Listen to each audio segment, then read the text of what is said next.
Hello and welcome to YCZ classes. बच्चों, आज के लेक्चर में हम स्टेट्स ऑफ मैटर का लास्ट टॉपिक जो है वो पढ़ने जा रहे हैं, जिसका नाम है विस्कोसिटी। तो सबसे पहले हम विस्कोसिटी की डेफिनेशन लिखेंगे और अपनी कॉपी पे आप भी जो है इसकी डेफिनेशन लिखेंगे। तो विस्कोसिटी की डेफिनेशन आप लिखेंगे, it is defined as the internal resistance. क्या लिखेंगे? Viscosity is defined as the internal resistance to the flow। Flow का मतलब हो गया कि कोई लिक्विड जब फ्लो होता है, जब वो कोई लिक्विड बहता है, तो internal resistance to the flow possessed by a liquid. जब एक लिक्विड इंटरनल रेजिस्टेंस उसके फ्लो होने में कोई लिक्विड फील करता है, possessed by a liquid, ठीक है, possessed by a liquid is known as, उसे हम कहते हैं विस्कोसिटी। मैं एक बार बेटा फिर से ये डेफिनेशन रिपीट करता हूँ। What is viscosity? Viscosity is defined as the internal resistance to the flow possessed by a liquid is known as viscosity. या आप बताएंगे, अगर आपने पहले बेटा यहाँ पे इज डिफाइंड एज लिख दिया तो फिर यहाँ पर इज नाउन एज करने की ज़रूरत नहीं है, फिर आप बताएंगे यहीं तक बाय अ लिक्विड तक। तो क्या समझ में आ गई डेफिनेशन आपको विस्कोसिटी की?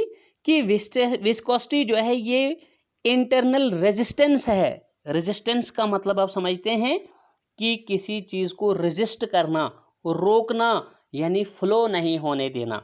यानी एक लिक्विड अगर है, एक लिक्विड ऐसा है कि जब आप उसको फ्लो कर रहे हैं, उसकी फ्लूइडिटी प्रॉपर्टी को देख रहे हैं, तो आप बताएंगे, जैसे सपोज करें कि मैंने वाटर ले लिया एक कंटेनर में और दूसरे कंटेनर में मैंने वाटर ले लिया बेटा, लेकिन साथ में इस वाटर को मैंने सॉल्यूशन बनाया। मैंने यहाँ पे क्या कर दिया, इसमें या तो साल्ट डाल दिया या तो शुगर डाल दिया, ठीक है, डिजोल्व कर दिया। इसी वाटर में, जितना वाटर मैंने यहाँ लिया था, इस वाटर में मैंने दूसरे कंटेनर में लेके इसमें साल्ट या शुगर ऐड कर दिया। अब ये यहाँ पे क्या बन जाएगा, थोड़ा सा जब आप थोड़ा 2-4-5 स्पून जो हैं इसमें डाल देंगे, ये थोड़ा पेस्ट जैसा बन जाएगा। क्या बन जाएगा?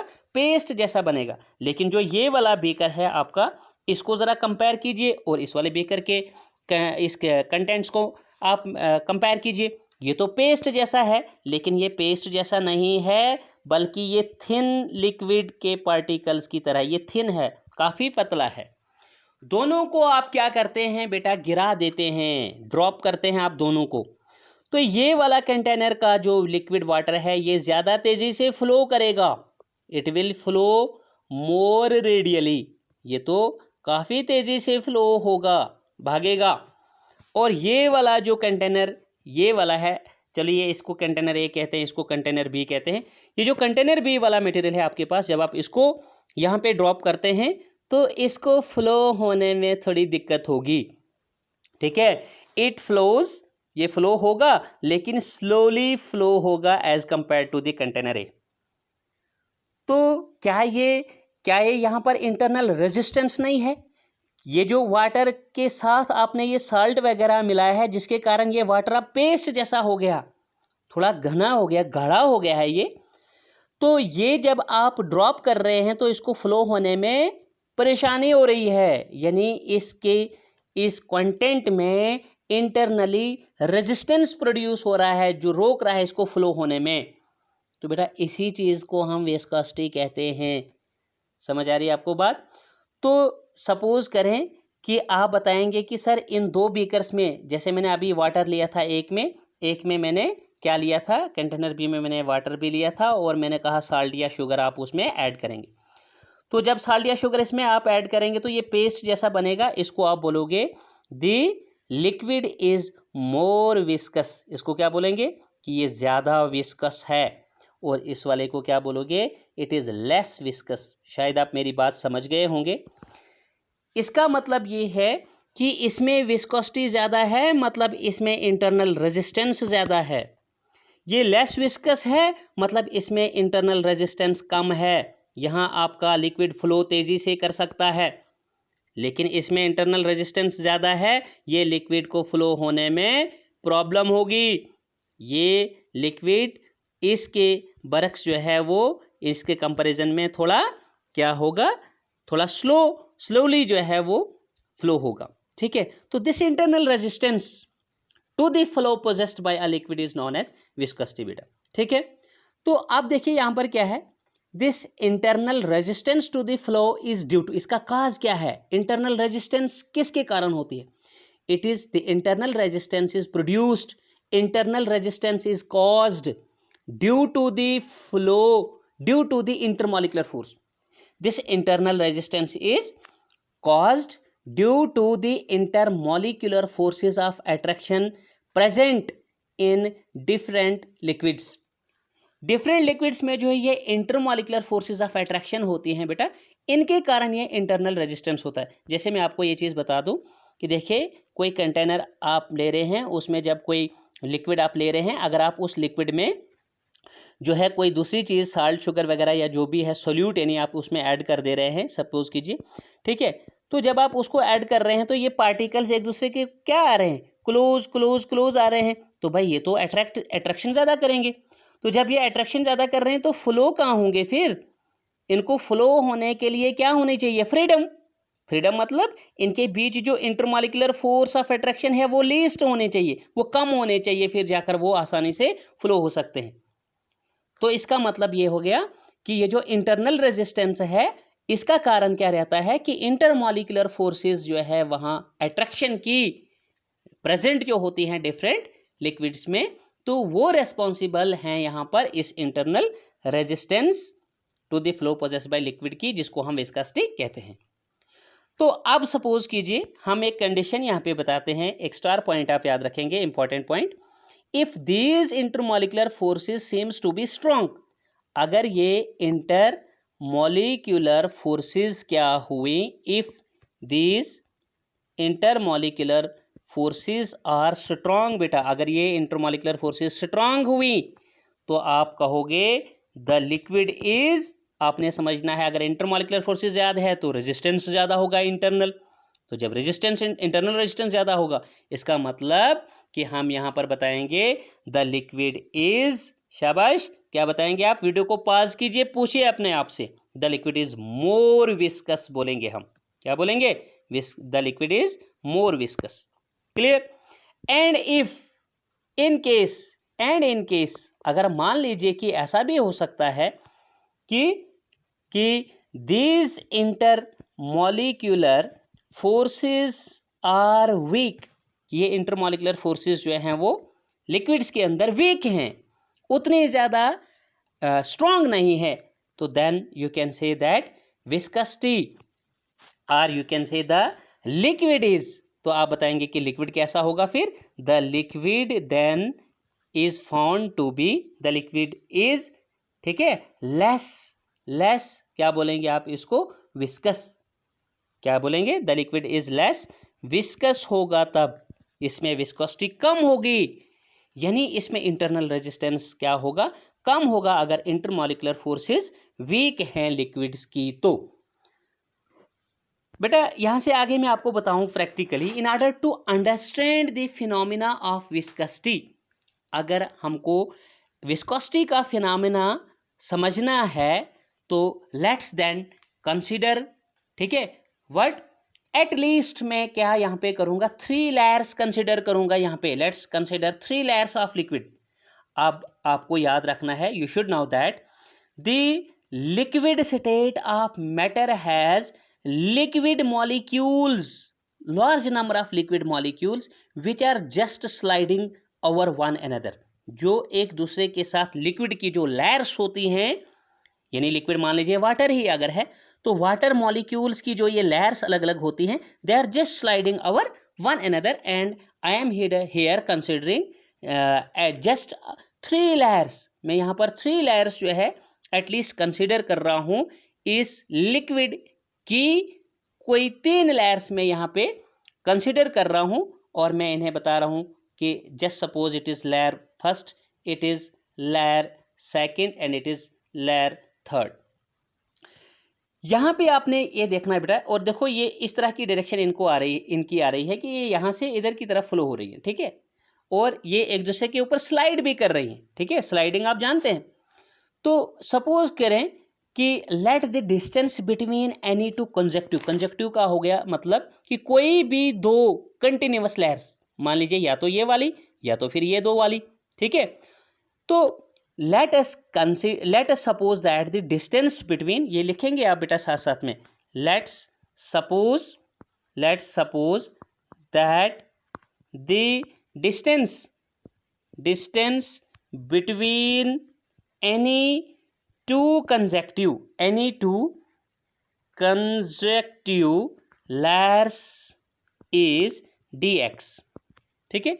मान लीजिए कि हम यहाँ पर कहते हैं कि कोई भी दो कंजक्टिव लेयर्स का डिस्टेंस जो है, अगर मैं इसको बता दूं कि ये x डिस्टेंस है और इसका जो है ये भी x डिस्टेंस है, तो इसी चीज़ को मैं यहाँ पे जनरली बता रहा हूँ कि let the distance between any two conjunctive layer is dx and let the contact area of any two layers is, और मान लीजिए कोई भी दो लेयर्स का, कोई भी दो लेयर, चाहे ये वाली दो लेयर्स या फिर ये वाली दो layers, and also let the contact area of any two layers is A, generally मैं उसको ए मान के चल रहा हूँ, then the force which is required to maintain the flow in the three different layers of the liquid depends upon the following two factors.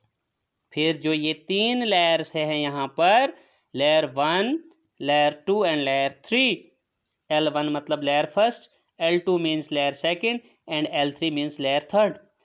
तो तब जो बेटा यहाँ पर फोर्स होगी जो रिक्वायर्ड होगी किसके लिए, इस फ्लो को मेंटेन करने के लिए इन तीन different layers of the liquid में, वो डिपेंड करती है कुछ फैक्टर्स पे।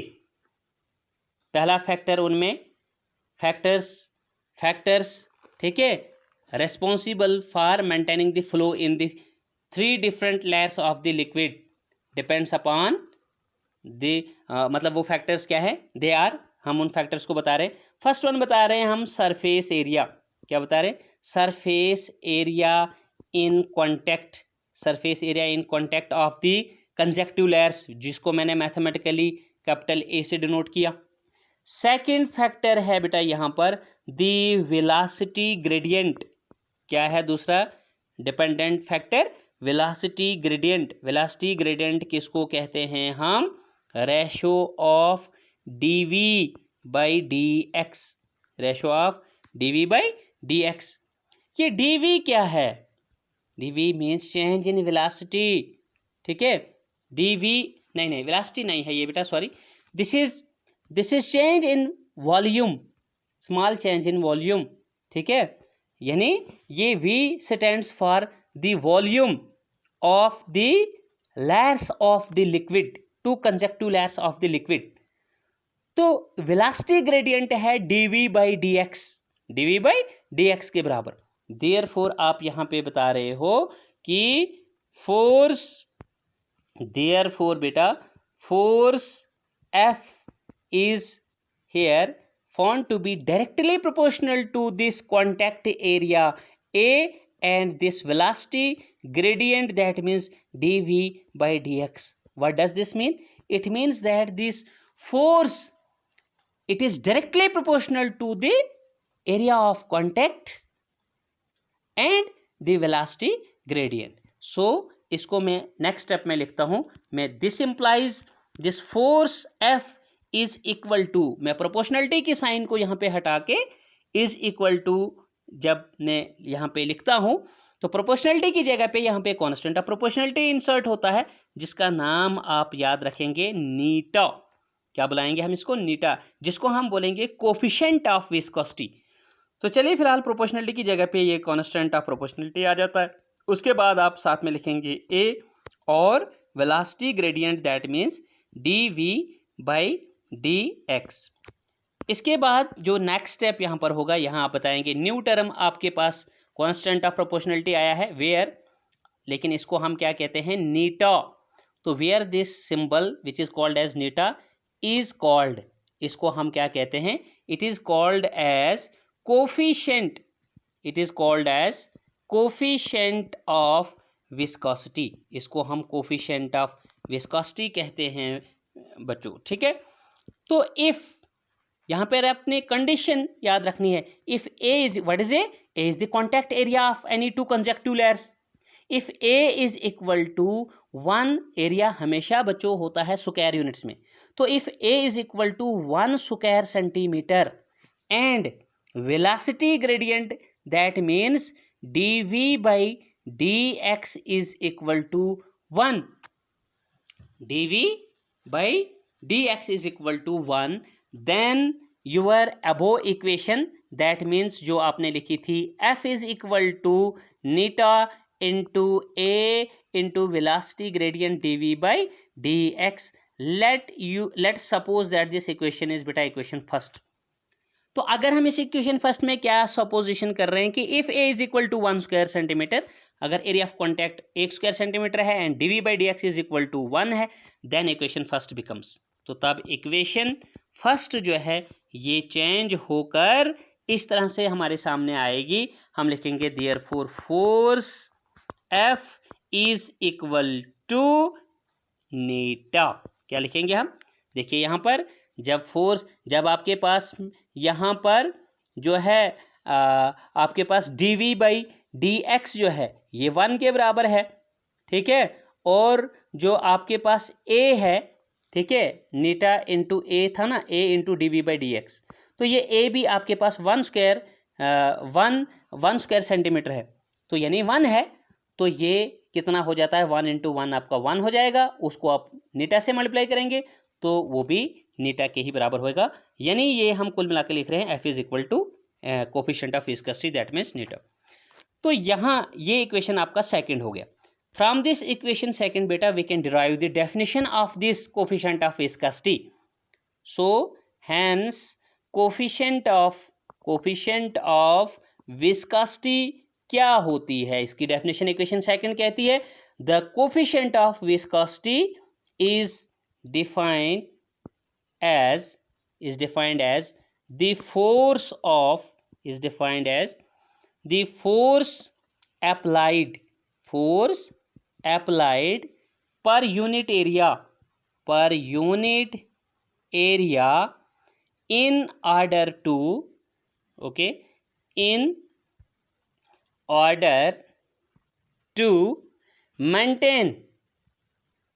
to maintain, साथ साथ में ये भी मेंटेन रखना है क्या, a unit relative velocity between the to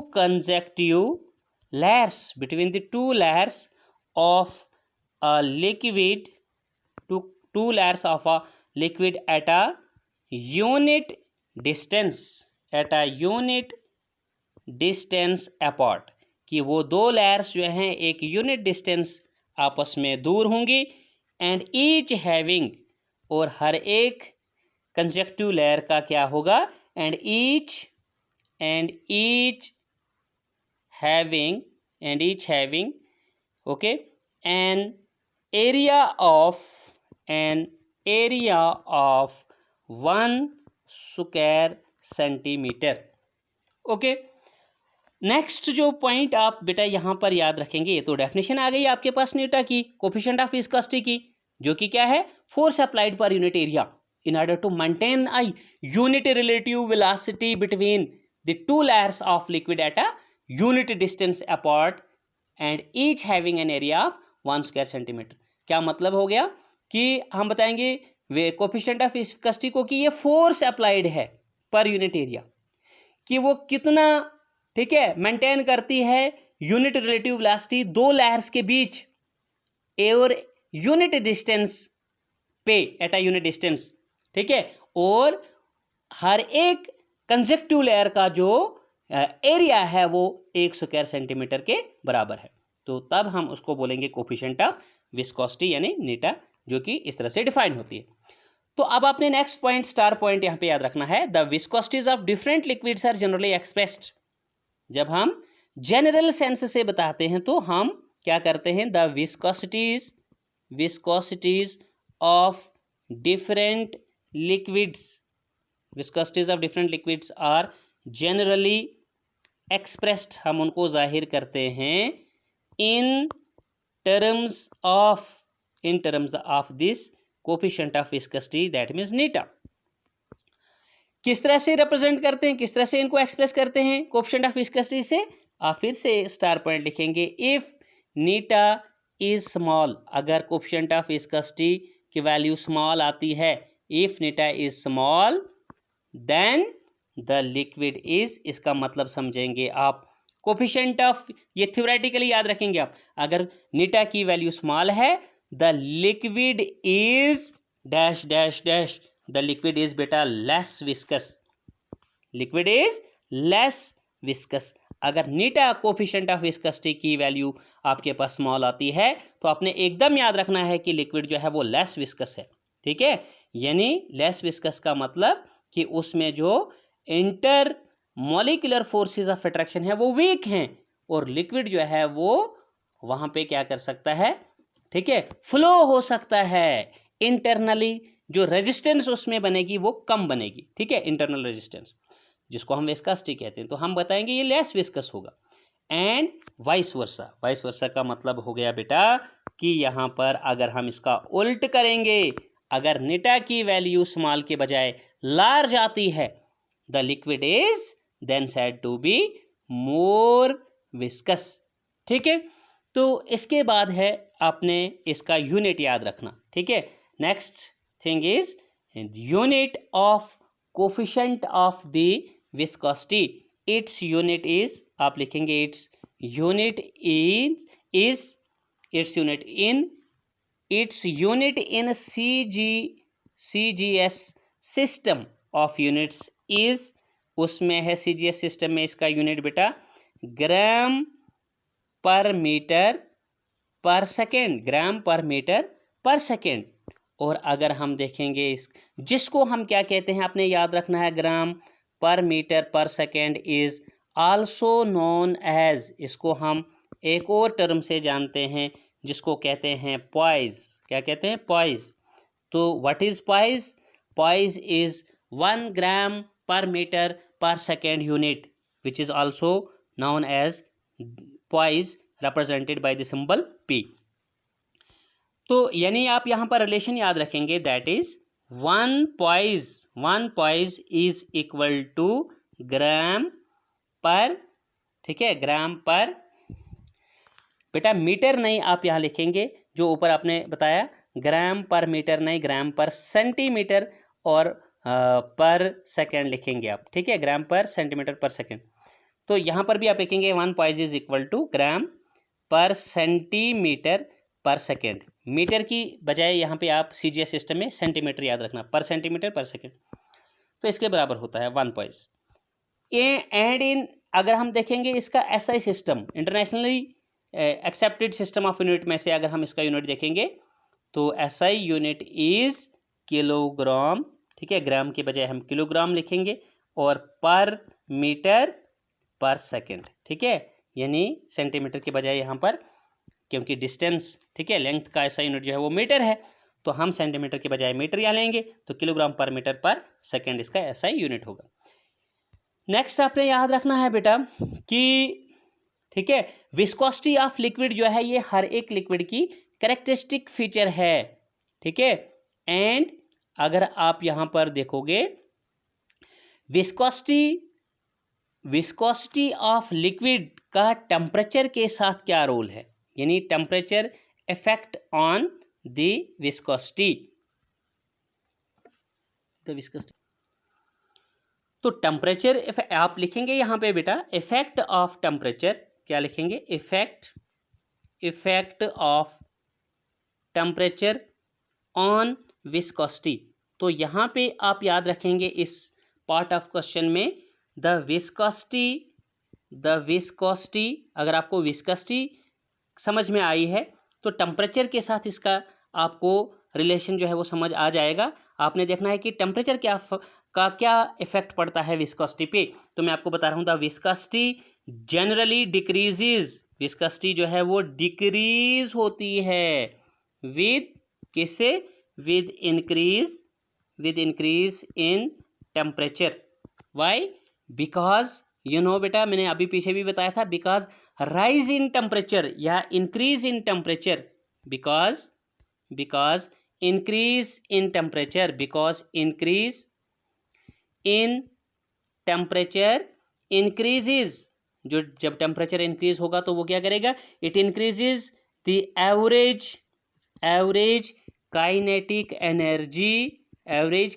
energy of the molecules of the liquid concerned, and hence, ठीक है, and hence the intermolecular interaction, that means intermolecular and hence intermolecular interaction, that means intermolecular attraction decreases. तो intermolecular attraction जो है वो decrease हो जाती है. For example Honey has, अगर हम हनी को देखेंगे बेटा, शहद को देखेंगे, तो Honey has the highest, Honey की विस्कोसिटी जो है वो सबसे ज़्यादा होती है. Honey has highest viscosity at room temperature. अगर आप किसी भी चीज़ का विस्कोसिटी चेक करेंगे, लिक्विड्स की, फ्लूइड्स की, तो हनी की जो है हाईएस्ट विस्कोसिटी होती है बेटा रूम टेम्परेचर पर. ये आप यहाँ पे याद रखेंगे. नेक्स्ट और लास्ट इम्पॉर्टेंट पॉइंट विस्कोसिटी के बारे में, कि विस्कोसिटी जो है ये हर एक लिक्विड की एक कैरेक्टरिस्टिक फीचर हुआ करती है. तो फॉर एग्जांपल विस्कोसिटी ऑफ, आप एग्जांपल भी थोड़ी याद रखेंगे बेटा. For example viscosity of ethanol, और you can say ethyl alcohol, ethanol की जो विस्कोसिटी है it is 1.20 into 10⁻³ kilogram per metre per second. And that of, और बेंजीन की जो विस्कोसिटी है वो है बेटा 0.65 into 10⁻³ kilogram per metre per second. And इसी तरह से हम आज के लेक्चर में बेटा इतना ही पढ़ेंगे. और मैं आपको यहाँ पे बताता चलूँ कि इस तरह से हमारे पास जो स्टेट्स ऑफ मैटर वाला चैप्टर है वो बेटा आज के इस लेक्चर के साथ ख़त्म हो जाता है. और इस तरह से हमारे 5 जो चैप्टर्स हैं वो कंप्लीट होते हैं. तो इसी लेक्चर से हम आज जो है, आज का जो है ये लेक्चर जो है ये हम स्टॉप करते हैं. ठीक है, तो इस लेक्चर में बेटा इतना ही. तो आपसे मेरी रिक्वेस्ट है कि अगर चैनल पे नए हैं तो प्लीज़ चैनल को सब्सक्राइब करें बेटा, और ज़्यादा से ज़्यादा अपने फ्रेंड्स के साथ इन वीडियो लेक्चर्स को शेयर करें. और जो पास में दिया गया बेल आइकन है उसको भी प्रेस करें, ताकि फ्यूचर में कोई भी वीडियो जो हम अपलोड करते हैं उसका नोटिफिकेशन आप तक पहुंच जाए. तो आप वीडियो को कंसंट्रेशन से देखिए. पूरा लेक्चर आपको जो है डेफिनेटली समझ में आ जाएगा अगर आप कंसंट्रेशन से देखेंगे तो आई होप कि आप लेक्चर को देखेंगे ज़रूर और आपको ये समझ में भी आएगा. तो आज के लेक्चर में बेटा इतना ही. Good bye, take care, stay fit and stay safe.